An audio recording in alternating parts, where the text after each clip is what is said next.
Before we begin today, I want to take a moment to care for you as the listener. Today's episode, as well as the next few weeks' episodes, will discuss pornography, sexual addiction, betrayal trauma, and divorce. And while no explicit details are shared, these topics can be very emotionally heavy, especially for those who have experienced relational betrayal or sexual trauma. Please take care of yourself as you listen. If you need to pause, step away, or come back when you feel supported and safe, that's not weakness, that's wisdom. I also want to be very clear about the heart behind this conversation. I have had loved ones who have struggled with this issue, and this episode is not meant to shame, condemn, or single anybody out. Pornography affects people across every age, every gender, and every faith background, including sincere, devoted Christians. We're talking about this from a place of truth, compassion, and a deep desire for healing. It's also important to acknowledge that faithful Christians and theologians do not all agree on how pornography relates to biblical grounds for divorce. In these episodes, I will share multiple theological perspectives, as well as having guests on with multiple theological backgrounds. And I am not here to tell you what decision to make, but to help you engage Scripture thoughtfully and prayerfully. The Bible permits divorce in certain circumstances, but it does not command it. God's heart is always repentance and restoration and healing where possible, and wisdom, safety, and counsel where reconciliation is not possible. This podcast is not a substitute for professional counseling or therapy. If you're experiencing trauma responses, emotional distress, or ongoing relational harm, I strongly urge you to seek support from a licensed therapist, a counselor, or a trusted pastoral leader trained in trauma-informed care. And if you're listening as somebody who has been hurt by pornography in your marriage, please hear this clearly. Your pain is real, your reactions are valid, and your healing matters. Forgiveness does not mean minimizing the harm it did to you, or excusing the behavior, or even rushing to reconciliation. Healing is a part of a process, and you deserve support as you walk that out. If you're listening as somebody who has struggled with, or is even currently struggling with pornography, this episode and the future episodes are not here to label you or disqualify you. Conviction is meant to lead us to freedom, not to despair. And if you are entering despair, that is a tool of the enemy. Conviction is not condemnation. There is help, there is healing, and there is grace available when we step into the light of the truth. Thank you. Hello, everybody. Today, I am joined by Jeff Herring. He is a retired marriage and family therapist who worked with these dynamics for years and brings a grounded, compassionate, and very honest perspective, especially from a man's point of view. A little bit about Jeff. He is the founder of the Creator Rescue and the host of the Creator Rescue Show. Jeff is a recovering marriage and family therapist of 25 years and the author of an international relationship column and a former relationship radio host. Jeff and I are talking about some very serious topics today. This is not a light topic today. We're talking about how pornography impacts the brain, why it tends to escalate, and what healing and recovery actually look like for individuals and relationships. Now, if this topic hits close to home, take a breath. You don't need to have everything figured out today. This is a conversation for clarity, not pressure. So, with that, let's get into the show. Hi, Jeff. I love having you on my show. It's Hi, like having Dana. I family love members being come here. in. Thank you. That means a lot, and it's a privilege. I'm happy to do it. From a therapist's perspective, what does pornography actually do to the brain over time, especially around dopamine and self-control? The simplest way to say it is it addicts the brain. Okay. Okay. And Like it does it drugs. just like, no different at all, just like drugs. And where it is different is, any of us that have had a dog, okay, that runs around the backyard, the path he usually takes. That's a pathway. Okay. In our brain, we have neural pathways. That's how we form habits, response habits, that kind of thing. And what porn does in the addiction process, and I'll get to in a minute, it doesn't just create a path, it digs a path. It goes deep. And that's why it's so hard to get out. And all you got to really remember is three letters, ENP. E for euphoria, N for normal, P for pain. Okay. Oh, And so good. when a I write that down. person, and I say person, not just guy, because it's both men Exactly. and women that get into this, It is. although it's more prevalent with men and more known for men. Okay, you start it in, you're normal, you're doing your day. Okay.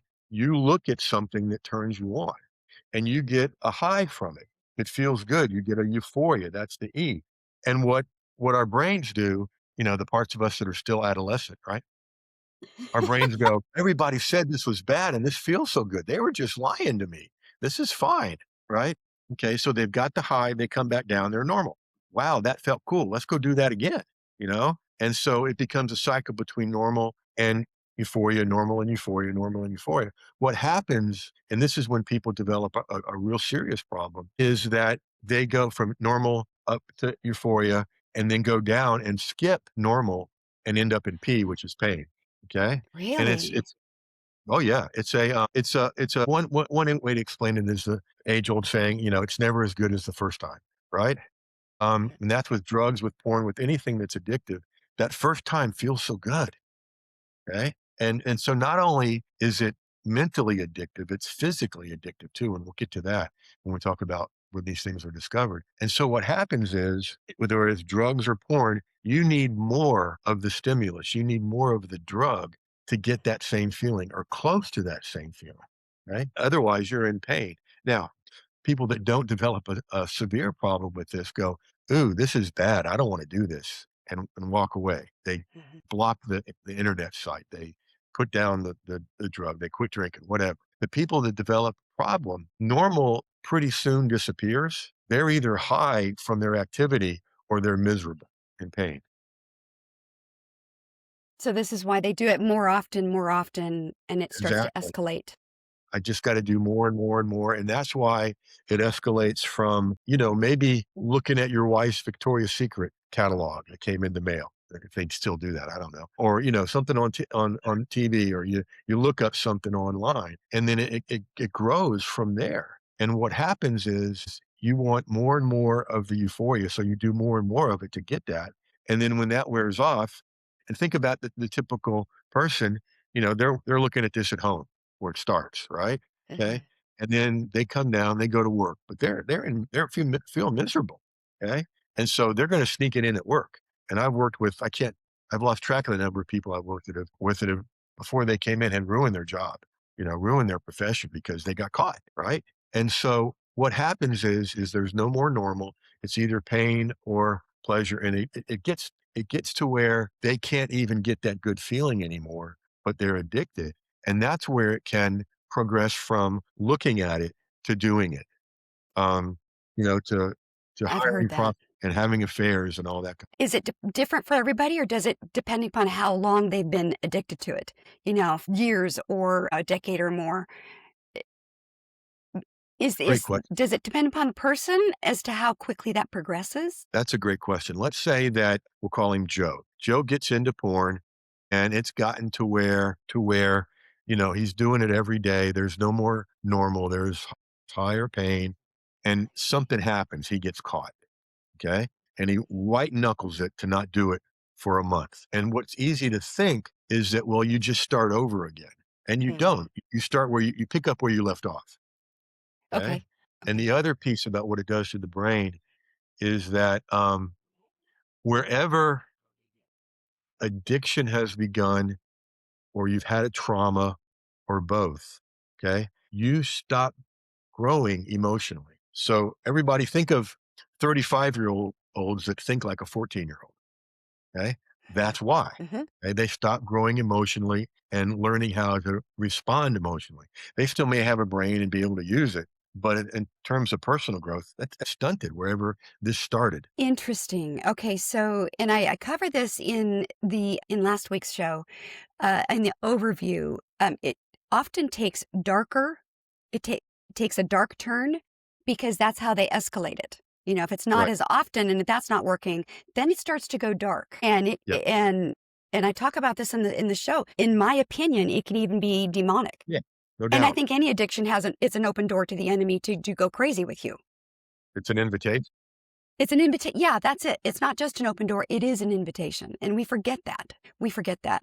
So Does long-term porn use affect real-life intimacy in a marriage and that emotional connection that you get or you're supposed to get in a Right. marriage? Great question. And I'm going to borrow from my pastor to answer this. Okay. Um, because I have some thoughts and experience about it, but I really like what he says. Andy Stanley is the head of North Point Ministries around the Atlanta area.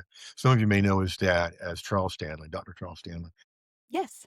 And Andy has a really good way of looking at this. And we were doing a workshop once on the new rules for love, sex, and dating. Okay. And he came, Mm. and the way we do it is we have tables, and something's presented, and you have table leaders that lead the people around the table. And I was a table leader at one of these things. And Andy came in for Q&A. And I love the way he cuts resistance or objections because he goes, all right, before we get started here, I want to make something clear. I get it. I'm a minister, and you're out there. We're talking about dating, love, and sex, and you're thinking, what do I know about that? Right? He's a minister. How can he say anything? And then he goes, well, what you got to remember is I was a male before I was a minister.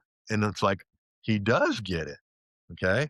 Because he was a male before he was a minister. And what blew me away when he was talking about this once is that here's what porn teaches a man. Okay. Porn teaches that one woman isn't enough. Hmm. Porn teaches that a real woman isn't enough. And porn teaches that your woman isn't enough. And So it that replaces wife, Oh, essentially. absolutely, absolutely.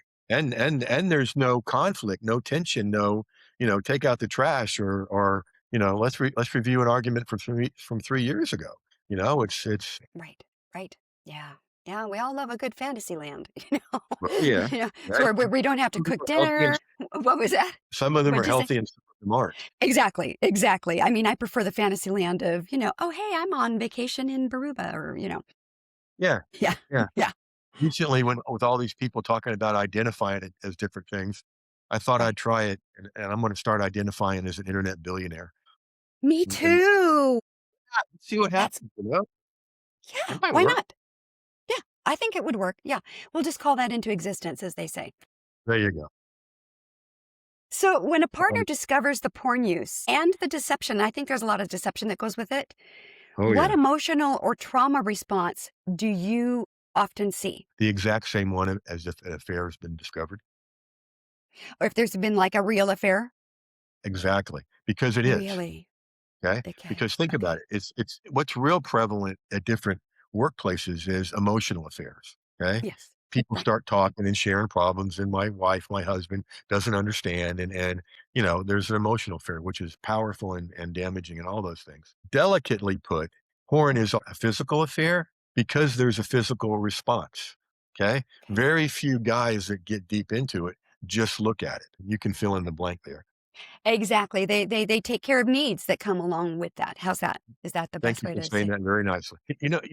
I never really got that until I was working at a suicide hotline in college to get some experience to get into grad school. And I worked Wow. a Wednesday was an interesting night. We went to the college ministry thing at church, and then I went out with all my friends to dinner somewhere. And then from 10 p.m. to 3 a.m., I worked at this suicide. It was called We Care. I was also working at a sports store called Athletic Addict. So my friends told me I worked for Who Cares and Apathetic Addict. So, yeah. um, so, one of the things they warned me about in training is you're a guy. Yeah, I got that part. You're going to get hang up calls. I'm like, how can you know that? Because guys are going to call hoping they'll get a girl to talk to. Okay. And do a little bit of another way of porn. And if it's a guy, they're going to hang up. So it got to be a little thing around the office, must have been a guy, must have been a guy. And so, it's physical, it's emotional, it's mental because it carves those pathways in the brain and it's spiritual.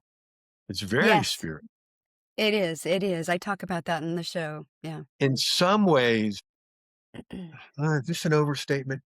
I'm gonna put it out here and we'll talk about it. In some ways, it can be more addictive and worse than actual physical affair. Yeah. Well, more addictive because it's easier access. You don't have to meet somebody somewhere. Exactly right. Exactly right. It's all you have to do is go in a room and lock a door. Hopefully you lock the door. Yeah, I can see how it's just easier. It's just It is, easier, and and we live along in a those lines microwave society. yeah. Yeah, along those lines of locking the door, I have a friend came home one day and walked into his son's room, about 15, and the kid changed the screen real quick. Well, you know, this guy was in the psychology field, so you anybody would pick that up, but he really got it. And he walked over to the desk and said, "Put that picture back up." And the kid's freaking out, right? He's dying, and it comes back up, and there's several girls there, women there, and the dad says, "I want you to pick one of those out. Just pick one out." Point at her for me. And he's like, he's got that look like, Dad, spank me, beat me, ground me, take away everything. Don't do this. And so he picks out a girl, and the dad's assignment was between now and this time next week, I want you to find out everything you can about her or someone like her. And through that, he found out, and the whole family found out that every year, thousands, tens of thousands of girls, women, come in from 4 ports in the States and get into this industry, because it's easy and money it is, and for them, for but it them. comes at Yeah. a Yes, it does. cost, a Yeah. huge cost for them, because really we talk a lot now about human trafficking, and we should, because that's as evil as you can get.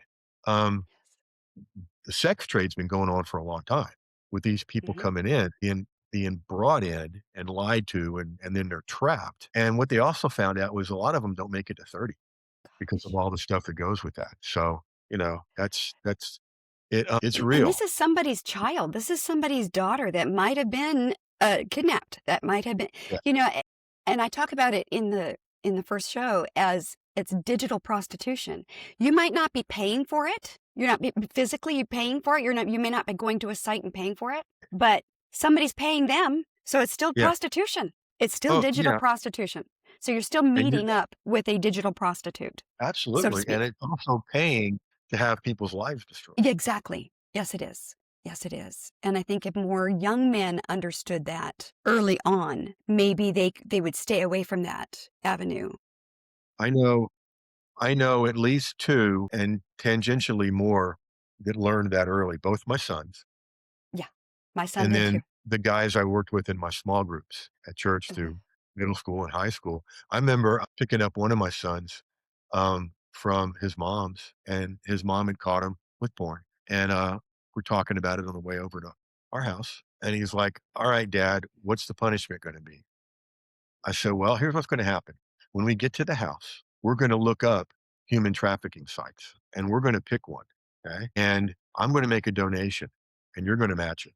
You may even have to double it." Eyes big. And I walked him through what we just talked about, the 4 ports, and what Andy Stanley talks about, what porn does to a man. And that didn't eliminate it. I mean, he was 14. However, it put a whole different shade on it to where it's not part what was not part of late teenhood nor of adulthood. Right. Right. Okay. That's good. That's good. So in your experience, having dealing with this with your own sons too, what's the difference between somebody who feels guilty and somebody who's ready for recovery, who's really ready to just not white knuckle it, but do all the things? You ask good question. Thanks. There's a big difference. And one of the things I always do when I'm working with someone, because now I'm an internet person, but I also run real life coaching, which is helping people change their story to change their life. And so when something like this comes up or somebody gets caught, the first thing I ask them, do you feel bad because you did something wrong or because you got caught? And they get that look like, how does he know this? Because most of the time they're upset that they got caught. Okay. And you're Mhm. going to get all kinds of lies like, well, it's the first time I did it. Okay. Or doing it that long. And it applies to porn, drugs, all that kind of stuff. Another one of my sons picked him up after Christmas, after school. We went to Chick-fil-A, okay? And we're eating. And he tells me about how his mom found a big plastic bag full of vaping stuff under his bed. She'd seen something on his text and then did a search. Okay. And he's telling me all about it. And he said, so, well, what happened? He goes, well, I didn't get in trouble because I told her it was a friend of mine's that couldn't keep it at his house over the holidays. I started laughing because he was thinking I was buying that too. And he goes, why, son, you know what I did at 13, right? Yeah. You know, I used to run a drug treatment center. Yeah. You know, I work with kids all the time. in groups about this. And I used to be in private practice and work with this all the time. And he goes, yeah. And I said, and you're going to try to get this past me? But what happens is if it's the first time you've faced this, you may not know what to do, and I hope this helps you with that, and you want to believe them. A wife wants to believe her husband. Well, it's not a big deal, I just started doing it, or it's just, once a couple times a month, and pretty much you can take to the bank whatever they tell you, you need to multiply. Exactly. Exactly. And so that's feeling guilty. And you got to also make another distinction about feeling ashamed and feeling shame. Okay. Feeling ashamed is you've done something wrong. That's appropriate. Feeling shame is that you are something wrong. Okay. And that with a guy or any person in addiction, that can exacerbate the cycle Oh, because you feel mhm. so bad and you make want to somehow somewhere. So let's go to the people that truly ready for recovery. That's called brokenness. That's called I'm falling apart. I can't believe I did this. And I'll do anything. I need help. And now, someone that's truly ready for recovery around this particular addiction, they're not going to like it because what I recommend first is you don't do this in isolation by yourself. You do it. And I don't even know if working with a one on one therapist, unless they're like you or me who are really trained in this stuff and can catch all this stuff. I almost make it I do make it a condition of counseling or coaching. You get in a guy's accountability group. You go to and you get in and if they don't have, start one. Where, you're gonna tell the truth, and if they don't think it, somebody's gonna confront you. And there's also apps, that you can put on your computer. I mean, Right. you're doing a scorched earth approach, So okay? now are those apps like and I mentioned this in the first show. That's great, but it can be a Band-Aid Oh, because yeah, yeah. there's ways that they can get around those apps. I Anything you can get around yeah, anything if you know what you're doing online. And okay. so that's why there's several layers to this. Exactly. There's Yeah, the that's good. accountability, there's the group, there's the therapy, there's the couples coaching, the couples therapy, and that's gonna take, like any affair, that's gonna take a long time to Mm, rebuild that trust, okay? okay. And where a lot of guys get caught is, "Well, I stopped, and I'm in all these things, why don't you trust me now?" Well, I haven't done it for 2 months. Why don't you yeah, Yeah, yeah, because not that what easy. it teaches a woman, whether it's an actual affair or this kind of affair, is that I'm not enough. I'm not good Right. enough. And that, I mean, look at the way you responded to that. Okay. Yeah, You felt that pain. yeah. And so that's exactly what it does. And that doesn't go away in 2 months. It may That's never go good. away without the right help. That's yeah, I can see that. I can definitely see that. So why isn't willpower or faith, especially as you start laughing because as I'm asking you this question, it's because I know men. I mean, I'm just going to white knuckle it, like you said, white knuckle it. Or my faith, I'm just going to read my Bible more. I'm going to pray more, and that should be enough. So those things are not enough to break free from porn addiction. Would you Right. agree? I would agree. Okay. The white knuckling it, the willpower. And here's how it works psychologically. Okay. Everybody that's listening live or replay or whatever, I want you to look around the room that you're sitting in. Okay. Okay. And I want you to identify everything that's brown. And just look around the room and say, that's brown, that's brown, that's brown, that's brown, that's okay. Got it? Now, without looking at it, tell me everything that's red. Okay. Wait a minute. You just When you're brain fart. focused on something, yeah, yeah. When you're focused on something, it's like getting in a new car. All of a sudden, you see Yes. that car everywhere, right? So when a man's telling themselves, "I'm not gonna look at porn. I'm not gonna look at porn. I'm not gonna look at porn," what word are they putting in their head every time? Porn. Mhm. Okay. And it's as simple as if your kid's climbing a tree, don't fall out of the tree. Well, our brain doesn't hear don't. And Mm. so instead here's how you do what dad used to do this a lot, here's how you do it. And one of them fell about 15 feet anyway once. And so you can't white knuckle it. Now, there are probably people listening that goes, well, I know this one person who. Okay, fine. Maybe there One is a out of a one. thousand. Yeah. Yeah, yeah. What I usually say to people when they say, "Well, I know this one guy," you ain't that guy. You ain't that guy. And so one of the ways to prove that is to create a contract between Okay. partners about stopping this behavior.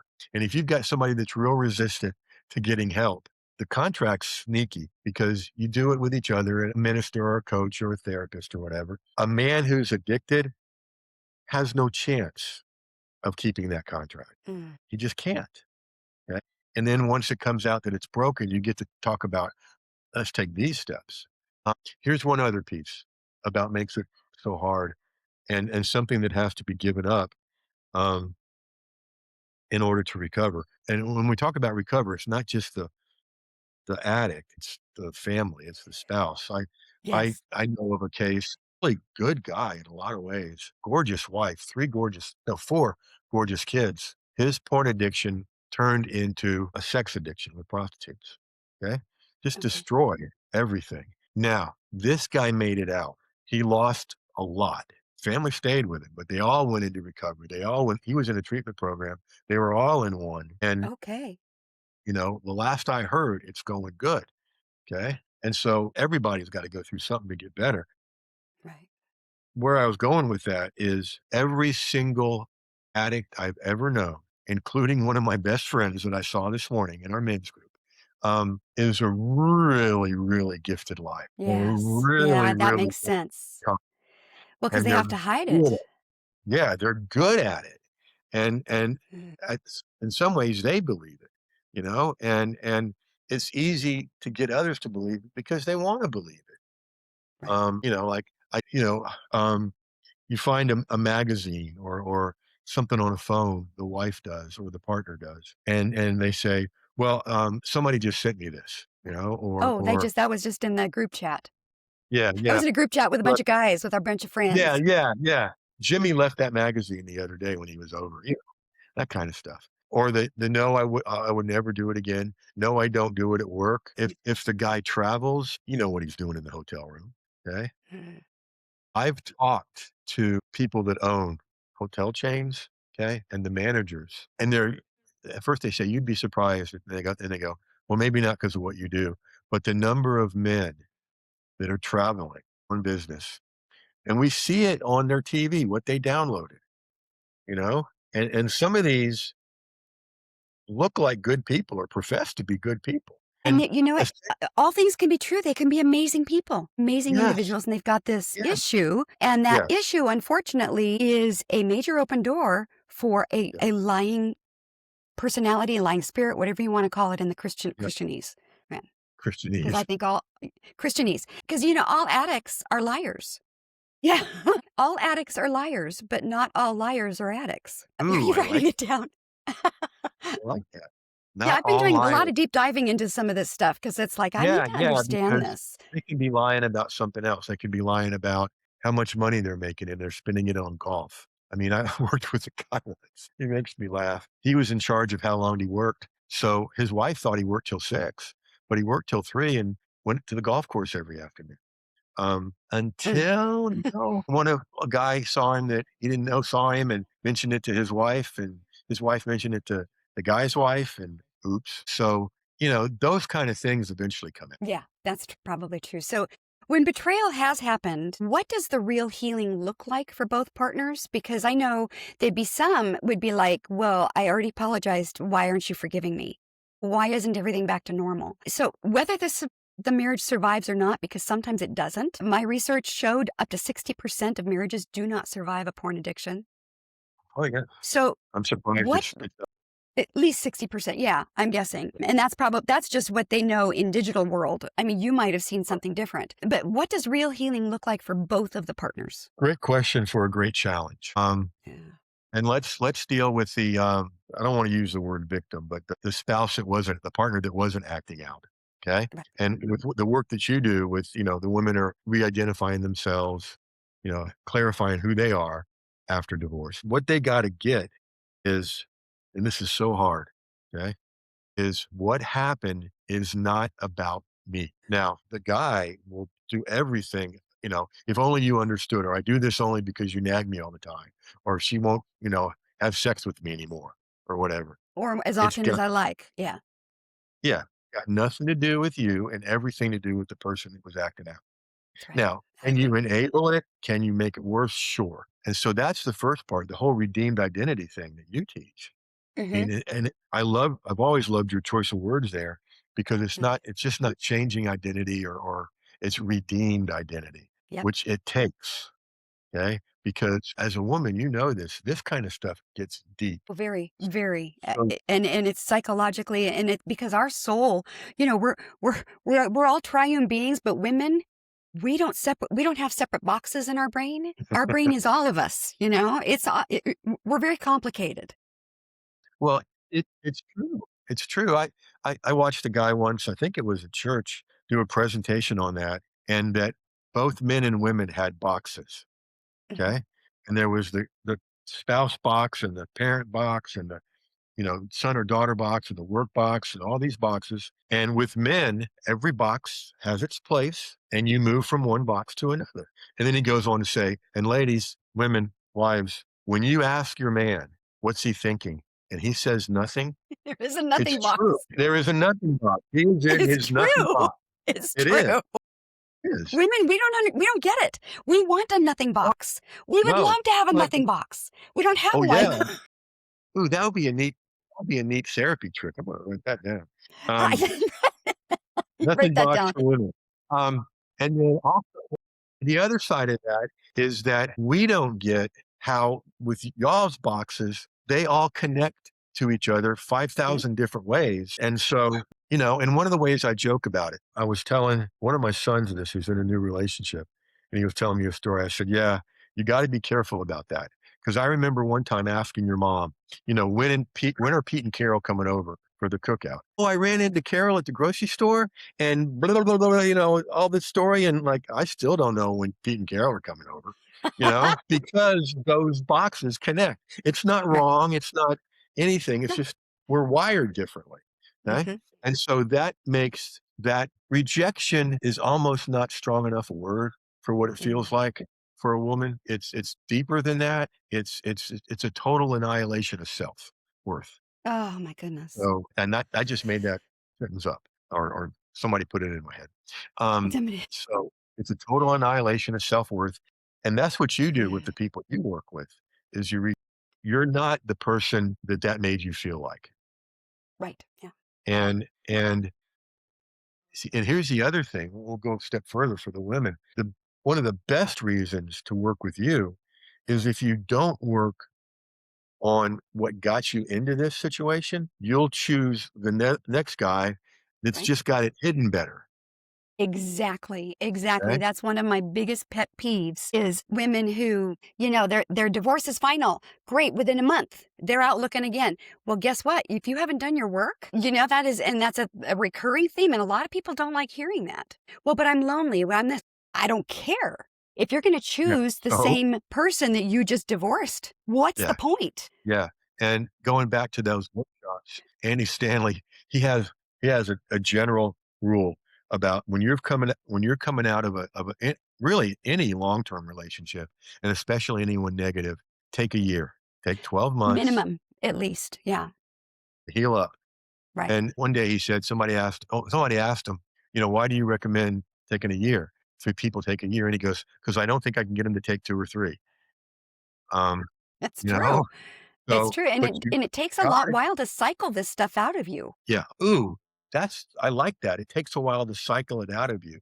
It does. It's It's like, kinda like, our skin recycles, what is it, every 90 days? I don't know, yeah, something like that. yeah, Our brain cells reformulate and recycle. I think the typical is about every 90 days, and I find it interesting, this isn't in our notes, guys, so this is for free, but I find it interesting that most addicts can white knuckle it for up to 3 months, oh, and yeah. that's when they trip up.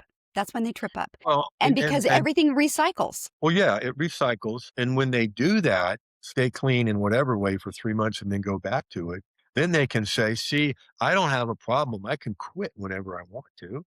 Yeah, yeah, yeah, Yeah, right. And right. so, yeah, white knuckling can last, but it's pretty rare. And it's not gonna last forever. No. And it's not a character change, and you want the character and integrity change. That's what you want, and you want the addiction part in your brain healed. In relationships that you've counseled, the ones that heal after porn-related betrayal, what is the difference? What do you think is the difference between those who heal and those who don't? You know what? I'm picturing several couples right now. That's a really good question. I think it starts with brokenness and Mhm. intention.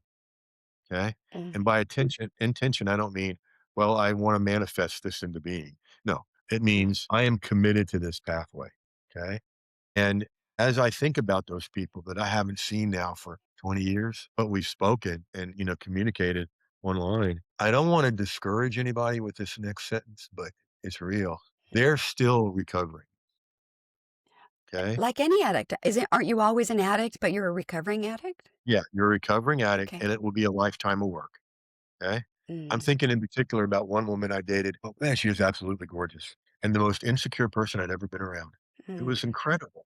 that's We'd be sad. walking through a public place and she'd pinch me and go, I saw you. Saw me what? Look at that skank over there. I'm like, what skank? That one. I'm like, I didn't notice her till right now, you know? And what had happened is she grew up in a home with porn. Her dad was that way and was a Okay, yeah. serial philanderer. And then her husband was the same way. And so um, it takes a long, long time. And it takes consciousness because like that person I dated, guess where she went after we stopped dating? Mm. She went back to the porn husband. Oh, that's Okay. sad. Last I heard anyway. I don't keep track, but what I heard right after. And whenever I share these things, just so everybody understands, I'm talking about principles and using examples that are like if it's one person, there's about 20 people combined into what I'm talking about with that type of person. So Right. anybody could listen to this. And if they think it's them, well, then you're wrong because it's not. It's a Um, composite. Yeah, it's a Thank you. composite of all. Thank you for saying that better and shorter than me. It's a composite. The Well, other that part, and I didn't do this on purpose, but I'm wearing a T-shirt that says "Renew." yeah, that's nice. Over here is the verse, right? I'm from Romans, and it wasn't. I didn't do it on purpose, but I don't think it's an accident because I really think it's the best kept secret of North Point Ministries. It's a program called Renew, and it's about renewing your mind. And I Uh-huh. went through it 4 years ago, and it's all about your false beliefs Mhm. connected to Scripture and a Yes, healing yes. path. You can burn new neural pathways. Yes, you can. And they asked I me, wrote a book. I wrote a book to do that. yes, there Healing you go. healing prayers, 35 prayers Yeah, to help you yeah, heal exactly. because what you're doing is you are rewiring those neural pathways as you pray the scripture, as you Exactly pray the right. word. Exactly right. It's called, Shameless plug. That was a small marketing no, no, tactic. please don't. More of that. The big technical term is called neuroplasticity, that those Yes, things yes, I'm change. learning about that. So I went through that program 4 years ago and it was amazing. It was amazing. I had a mentor and then I must have fooled him really good because he recommended me to be a mentor at Oh, church. okay, And that's I'm always like, good. Yeah. I mean, it really felt it was an honor. I was teasing about the other. Um, and I said, you guys, I'm really honored by this, but I'm doing 4 volunteer things right now, and I don't have the bandwidth. I'll get back to you. And now I'm doing only 2. And so they actually revised this thing, and this is a T-shirt from it. Dana, that room of about 300 people from all the mentors in all our churches, it felt like a holy place Mm, because of what was going on in there. And of those 300 people, all the people they're going to touch, and yeah. mentor and all of that stuff with changing the way you think, changing your mind, renewing, as Paul talks about. And that's a lot of what this is. If it's going to stick, it's got to be renewed. It's got to be Yes. one way to tell. And you can't really ask for this. You just kind of got to watch for it. Because if a guy that's been acting out really changes, his friends are going to notice. And it's Oh, that's true. eventually back to the partner saying, "He's not the same guy." Right. Right. Okay. Now, that's a Right. good thing. The danger in that is if he takes credit for that, Mhm. then it's a setup for going back. Mm, Because, like you said, any addiction, my good buddy's got 15, 16 years. Well, mm, and he recently had an event where he thought about it, and he called mhm. me as soon as he thought about it. And I'm like, "Yeah." So it does come up. Okay. There will be temptation. But Yeah. And when you, the word promises us that, there's no temptation given to man, that the Lord will not provide a way of escape. But often that way of escape, we have to take um, the steps for that way of escape. It's not going to be magical. It's right, not going to be magical. You either have to call somebody, you have to connect with somebody, a mentor or somebody, your accountability partner, like any addict, so the Lord will always give a way of escape, but are you going to take the way of escape? Because there's sometimes always that's an escape. yeah, because that's often the road less traveled is the way of escape with the Lord. It really is because, I mean, I when I first started speaking at internet conferences, a multi-speaker 3 or 4 day event in a hotel, I was absolutely stunned by the number of women that would come up with their room key and wanna give it to me. And I'm like, I'm thinking, "Ooh," because if you do that to me, how many other people have you done that to? And just, ooh. And this is about accountability because I was only tempted once, okay? Mm. And what stopped that was, if I do this, I'm gonna have to talk about it on Friday mornings in my men's room, and I don't wanna do that. I don't wanna have to do that, Yeah, you and know? that way of escape is often, "Oh, I'm gonna have to be accountable for this, Yeah. and do I want God to?" always provides a way of escape if we're looking for it, Yeah, and if we're okay? willing to do it. If we're Yeah, willing to do it. yeah. Yep, So there's a that is that is so I don't true. want it to just be a platitude, "Well, God always provides a way of escape." Yeah, but you gotta be in a place to notice it. The Spirit's gotta be in you to where you'll notice it and then go that way. Yeah. Jeff, this has been so empowering, so enlightening. I learned a lot that even in my deep dive, I didn't learn. But for those listening, as we wrap up, please know this, whatever you're feeling, if you're feeling relief, sadness, anger, or grief, all of it is valid.